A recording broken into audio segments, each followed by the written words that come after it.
Did you find out who owns this place? I don't. We were just talking about that. I think my mom and dad know because they.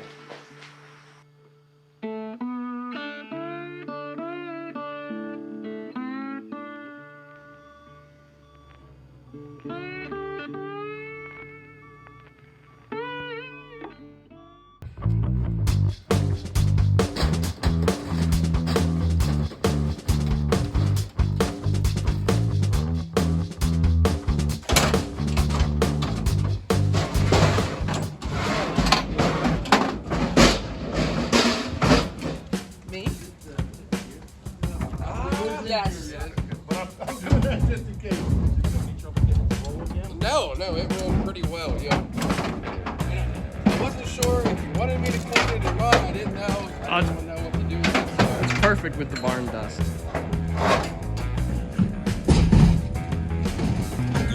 We doing good? It's squishy. Oh yeah.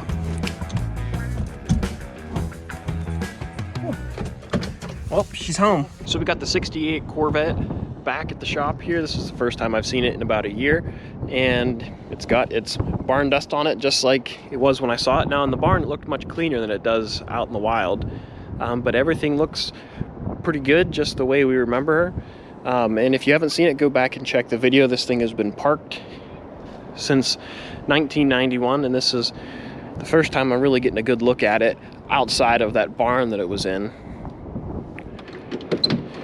So it's here to get a makeover, and you know, she's dirty. There's just a lot of, something's been living in here. The smell is, it's thick. I don't know, it's old house, old car smell. Not too bad, not too great. But under the hood, it looked a lot cleaner. I swear this air cleaner was almost shiny, but it's definitely not. It's got no brakes right now, radiator's dry, and if you look, you can see something was packing a nest in here. So we're gonna have to get the shop vac in here. Before we get this thing in the shop, we gotta wash it off, try to get that funk off of it, and make sure we can make this thing workable, so we see what we're working with here. We got a lot to dive into here, but first we're just gonna get it washed off. So this is the first wash in 30 years.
So we have the 68 pushed in the shop, and we got her all cleaned up, and the paint actually looks remarkably nice.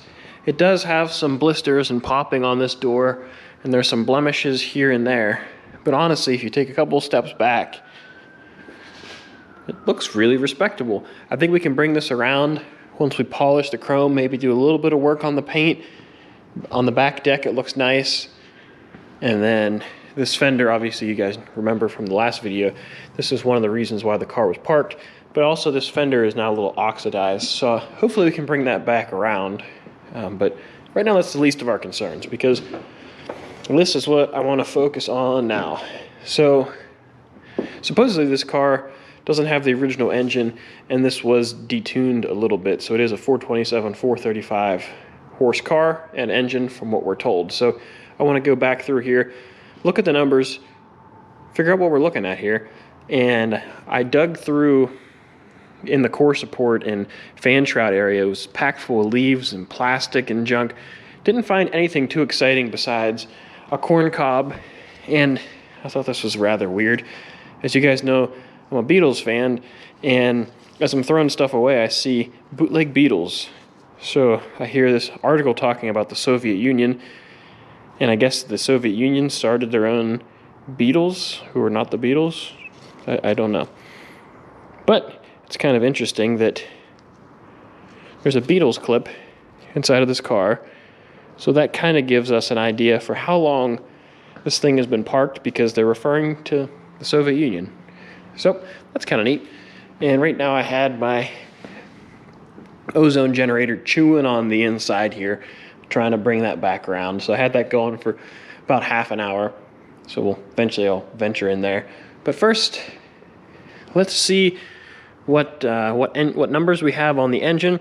I'd like to get this kind of cleaned up a little bit if possible, and then pull some spark plugs, maybe pull valve covers, and see what we're working with. So I've done some cleaning up on the pad, and surprisingly I can actually make out numbers. I don't know if you guys will be able to, but the suffix at the bottom here is CE. So that tells me that this is a Chevrolet engine, which, I mean, we knew it because it's in a Corvette, but it's a replacement engine, so this was an over-the-counter Chevrolet engine. Then if we make our way over to the driver's side, let me see if I can get you, there's a mess of wires and hose. Oh, those are hard. There's just a mess of stuff in here. I don't know if I can get you guys in here. I'll try. How about now? Can you see it?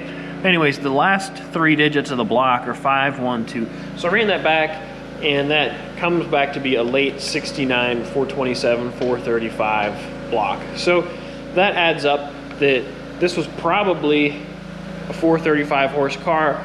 It was running around back in the day, and someone blew up the big block in it, or it had some issues and the engine went bad, so they took it in and had a Chevrolet block put in it in somewhere in 1969, 1970. So that seems to make sense. I crawled under the car, and it does have the correct caps on the rear end for a big block, and it also has the rear sway bar. I believe they said online that the radiator should be copper, the fan shroud is special, and the core support's wider. There's a whole bunch of little nuances that are supposed to be with a big block car. So I'm just trying to figure out what we're looking at. So I think we do have a 427, and if we get under here, the carbs, I don't know if they're all opening. The linkage isn't seized up, so that's a good sign. So I think now I'm going to pull the air cleaner off carefully and see what the carbs look like.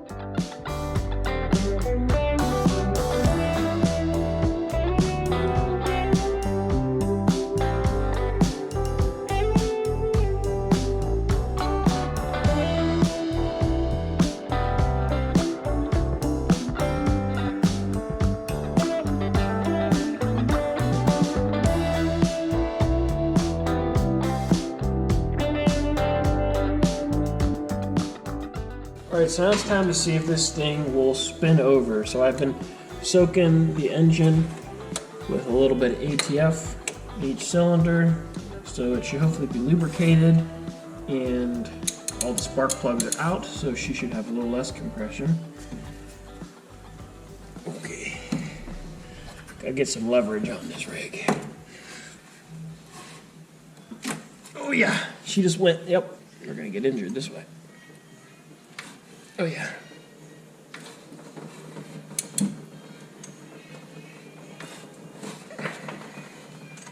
Oh, that rotates fine. Yeah. I don't even think there is a ring ridge in there. We might be bleeding a lot on the ground. It's okay. It's for a good cause. Oh, that turns over nice. We're gonna have us a runner, guys. Yeah. That's butter. Oh yeah. We're good. So I've had a day just to drink up this car and figure out what do we need to do to this thing. Because if you stand back, like here, it looks like you could just get in it and drive it. But once you really start digging into it, there's a lot that needs to be done, especially under here. The actual condition of the engine, even though it's dirty and it's got rust on it, the actual internal condition of the engine is fantastic.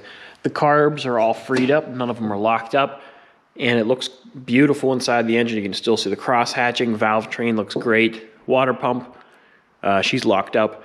Cooling system's completely bone dry. The brake system, even though this master looks pretty crusty, the inside is like, Brandon, look at that gasket. You still use that. Like, there's a lot of life left in this car because it was literally just parked. But if you look at it, you know, a lot of these wiring, wires, a lot of the wires and the harness are really crispy. And you saw the mouse house that was in here. There's a really good chance that a lot of the wiring has been compromised. I think we could honestly dump gas down the carb and this thing would bark off. But everything else besides the car, paint, and the engine needs to be addressed. Like if we go back here to the gas tank, I'll pop this open. Why don't you stay open? Okay. Well, first of all, the cap looks fantastic. Can you see? Yeah. You can see the sock. And you can also take a sand shovel in there and just shovel up all those chunks of rust. So the tank, she's shot. We go back under the car. The mufflers, well, they're squishy and crispy. The whole exhaust system's rotted. And all of our vacuum lines under the hood, this one's kind of pliable, but a lot of the lines under here are super hard and brittle. The brake system is leaked, this caliper is weeping. All the bushings are shot in the frame. So what are we looking at here? Could we get this thing running and driving and enjoy it as is? We could, but you know, we're gonna be chasing all these gremlins. So what makes the most practical sense, even though it might not be the most popular thing, we're gonna have to take the whole car apart. Gotta take the body off the frame, do a nut and bolt restoration on the chassis, get the rear end serviced, get all new U-joints, half shafts, change the springs, bushings, have all the brakes redone, calipers, rotors, put a new master cylinder in it, new radiator, water pump, have the starter and alternator gone through. All the major systems in the car need gone through. Transmission. Engine will probably just make sure it rotates, at least put all new gaskets in it, potentially put new head gaskets on it, I'm not sure about that. Have the carbs rebuilt, new gas tank, new fuel line, brake line. So all that stuff needs to be gone through. And it'd be cool to hear this thing bark off just as it sits. But I also don't want to burn this thing down because of bad wiring. So that's kind of where we're at. May not be the popular decision, but our friends entrusted us with this car for the reason that we would make good judgments and we'd help steer them in the way that it needs to be done. And I think that's the way this car needs to be fixed. But that's gonna do it for this video. If you enjoyed, please give it a thumbs up. Don't forget to subscribe. I have a lot of work to do on this car, as you guys can see, but I'm still working on the center field 65. There's a lot of little projects going on in that I'll end up tying into a video coming up very shortly. But like I said, this is gonna be a long-term project that you're gonna see on center stage for a while now. So I hope you guys have a Merry Christmas and a Happy Holidays, and I'll catch you guys later.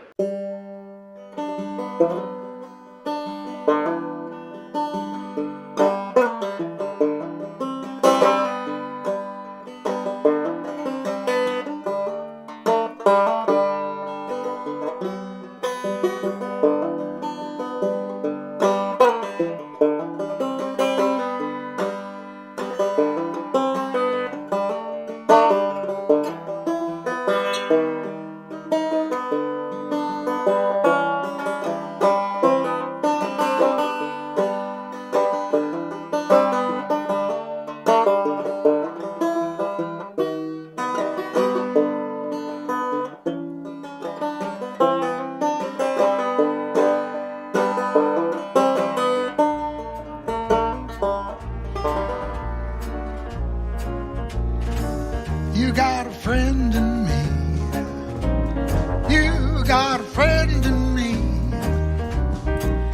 When the road looks rough ahead and you're miles and miles from your nice warm bed, you just remember what your old pal said.